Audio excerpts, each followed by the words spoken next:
That is other leverage, Congressman Waxman, that you all have. What is your top priority in investigating Iraq?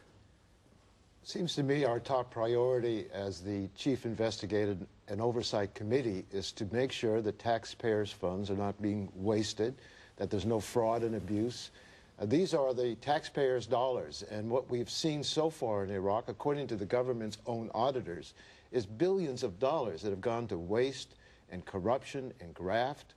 We're going to look into that more carefully. Only a small part of the money spent in Iraq has been audited. But what we've seen is very, very frightening. And that's not only a problem in Iraq.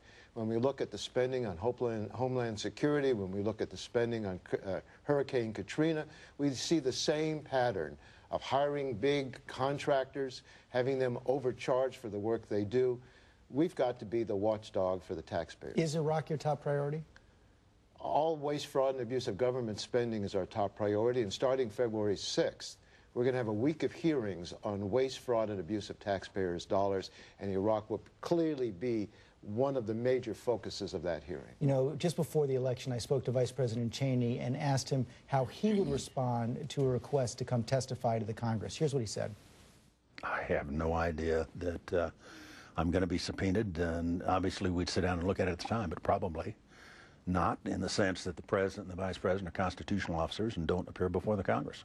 Do you anticipate asking Vice President Cheney to testify? Well, I have no plans at the present time to ask him to testify, nor do I have any plans to issue any subpoenas. It was disgraceful the way the Republicans handled their investigation of Clinton. The chairman issued 1,000 subpoenas, even doctored the testimony in the congressional record in order to get their political point of view across. Oversight should be done in a fair, responsible manner, hopefully on a bipartisan basis. It's our constitutional responsibility for checks and balances. And I don't think you issue a subpoena first. You negotiate and you try to get the information you need, not issue subpoenas. But there's certainly been a lot of signals from the White House that they're going to resist calls for information. In fact, one strategist told Time magazine, and I want to show this right here, he said the Bush team is going to assert that power and they're going to fight it all the way to the Supreme Court on every issue, every time. No compromise, no discussion, no negotiation. We have our job to do and they have their job to do, and that's to work together to represent the interests of the American people, especially the taxpayers. If we ask a question that involves national security, they'll resist, and we'll have to discuss it. They may be right in resisting giving some information.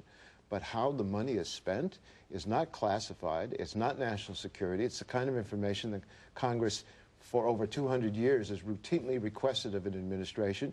And whether they're the same party or not, there's been cooperation in giving and getting that information, and I expect that to be the case. But you're not taking the subpoena off the table. No, we have the power of subpoena, but I don't think the subpoena is what you use in the first instance. You make requests, you send letters, you ask for information, and you negotiate differences if there are differences, if they have reasons not to want to give you all that you ask for. Congressman